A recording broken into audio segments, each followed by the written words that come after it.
Anbenic is one of those companies on AliExpress or from China that sells a lot of devices.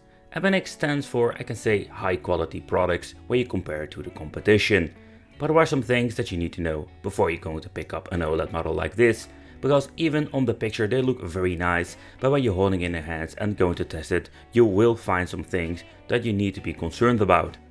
In this wave of releases, the OLED model came very closely after the RG502, that is the Android edition of their lineup. And sometimes I don't really get it, because when you're looking at those handhelds, some of them are amazing and they will have almost no flaws or problems to them. And when you're getting the next one, for example this OLED, I found some problems with this device that are quite concerning and in my opinion making this absolutely a hard pass on me. And that are things that we're going to talk about in this video. And consider subscribing, hit that little bell, become one of the Wicked family here if you like some wicked portable devices. And the good ones of course. Unfortunately they're still using low power device chips. And the problem with this is that we do have some emulation problems when it comes to PlayStation Portable. So despite this thing looks cool and has a beautiful display, when it comes to the emulation performance, we're not going to get a significant upgrade here. But let's just start off with the most important feature of this handheld, the OLED panel from Samsung. When you're looking side by side with some other models I've reviewed here on the channel, you will see that the colors, I don't think they are that amazing on the OLED display. But what I like about this OLED, it's absolutely that when you're looking at, especially when it's a little bit of a darker room, it is more vibrant and more better to look at. Besides that it has less nicer colors. So there you have like the bigger difference with the OLED. And then is the question, is this the right choice for Anbenic to release a dedicated handheld with an OLED panel? Because that is basically what they did.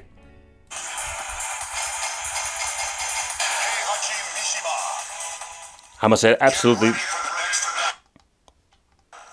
The sound of this thing is absolutely amazing. So the audio problem is still an issue. But you can basically like swap the audio volume by pressing select and use the L1 or the R1.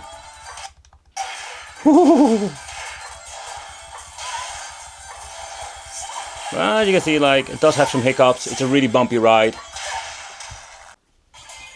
Alright, so next up let's try some open bore, a system that I really love to play on these devices.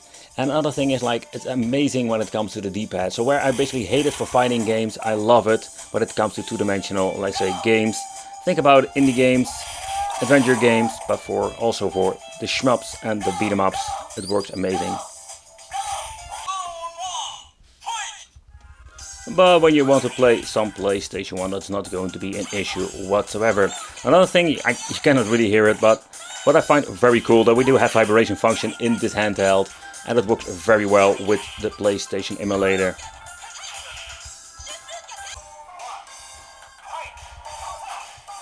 But when you're looking at the just two-dimensional stuff like MAME runs just fine. Neo Geo. Okay, so next up I wanted to try out some Sega Dreamcast.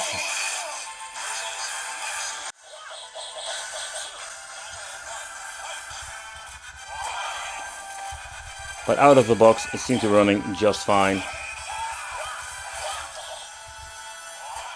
And I must say, like, when you're looking at MAME, take consideration Killer Instinct will not run with this. So I know like a lot of people will ask me that otherwise in the freaking comments. Nope, not going to fall for that. Those freaking cheating computers, seriously. When looking at the shell, there we're going to get some exciting changes and something they needed to do for a very long time.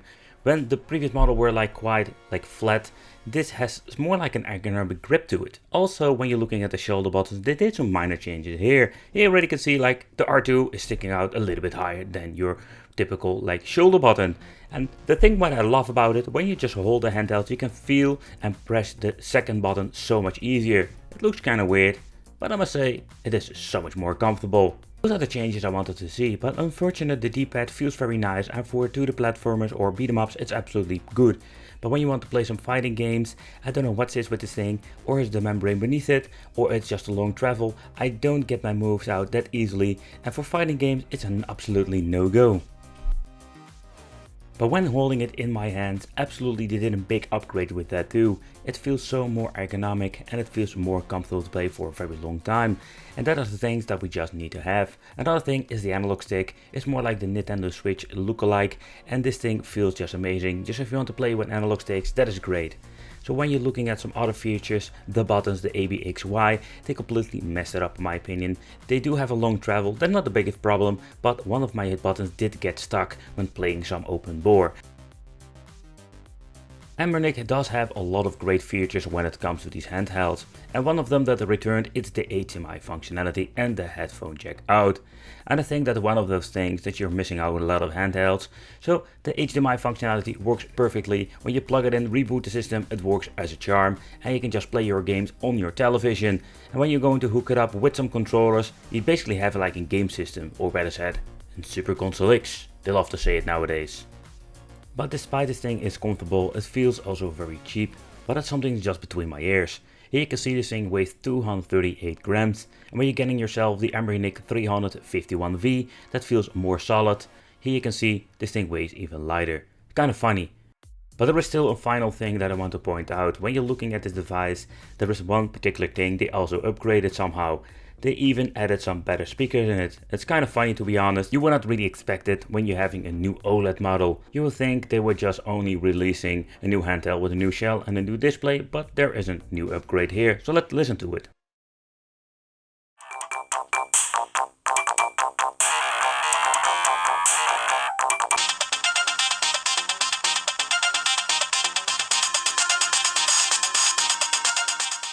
It's always quite challenging to let you hear the audio quality, but you can hear on the microphone that it's absolutely like high pitch when you're cranking up the audio. That's something where you're going to get, but also you can feel even some minor bass. Absolutely amazing if you think how many of these tiny speakers are in here. But Anbenic, despite they have like so many cool handhelds in the lineup, I don't get it. Why they like releasing so many of these freaking things? As reviewers, it's going to be quite a challenge to basically buy them all, review them all, and make a clear path in this jungle of handhelds, and to give you like the best choice so you don't waste your money. Because it's just a hit or miss with these handhelds. The Anbenic RG503, also the names, I'm just gonna be honest, I make no sense to me whatsoever.